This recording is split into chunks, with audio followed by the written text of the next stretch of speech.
So how do you title and register a vehicle that you basically made in your garage, or it's a replica or some custom car, without having a prior vehicle base underneath it? Like if you take an old 69 Camaro and redo it and customize it, even if you make it into a hot rod or a retro mod, you have a car with a VIN number that it started with. What if you start from scratch and you have no VIN number, no chassis? Well, in most states, there's a process called a kit car, or an assembled vehicle, they call it in some states.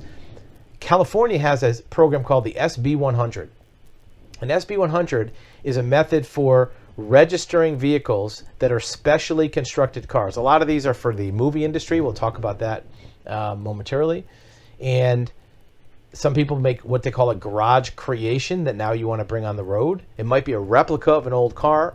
Shelby Cobras are very common. It might be like a Batmobile, something totally custom, or some other type of vehicle, maybe a race car.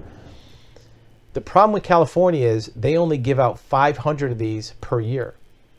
That's a limit. And a lot of these are pre-allocated to the movie industry because they have to build cars to use in movies that are customized. So some of them go to the movie industry.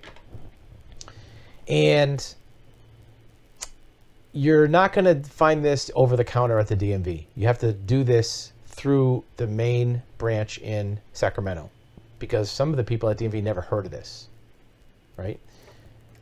You can get these vouchers anytime during the year if they're available. If they're available. You have to go through a few step process. First, you have to get the paperwork from the DMV. They have all the paperwork. Make sure you keep all of your invoices so that they know how the car was built. They're going to charge you tax on it. You're going to have paperwork required throughout the build process. Then you're going to have to get the California Highway Patrol to inspect the vehicle. They're looking for stolen. They're going to make sure there's no parts on it that have VIN numbers from other vehicles that are stolen, right? So if you buy a door from another car, make sure it's not a stolen car because they're going to check that vehicle out. They're also going to create a new VIN number, and they are going to be the ones that put it on the car. They're not just going to hand you a metal tag and say, do whatever you want with it. They want to put it on the car with tamper-proof rivets. They don't want you switching it to another car.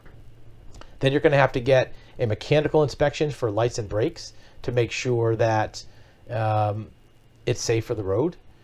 And then they do what's called a BAR exam, right? This is a performance examination. They put the car on a dyno, but they also check things like carbon monoxide isn't leaking into the car. Things like gasoline isn't leaking out of the fuel system. It's a safety thing.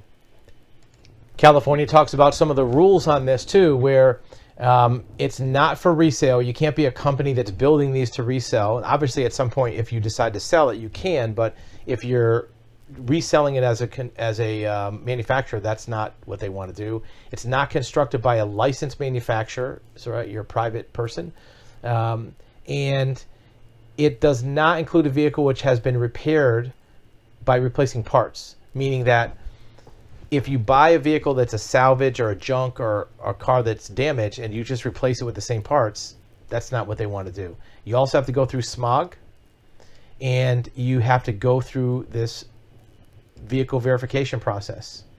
You have to have a statement of construction that you complete.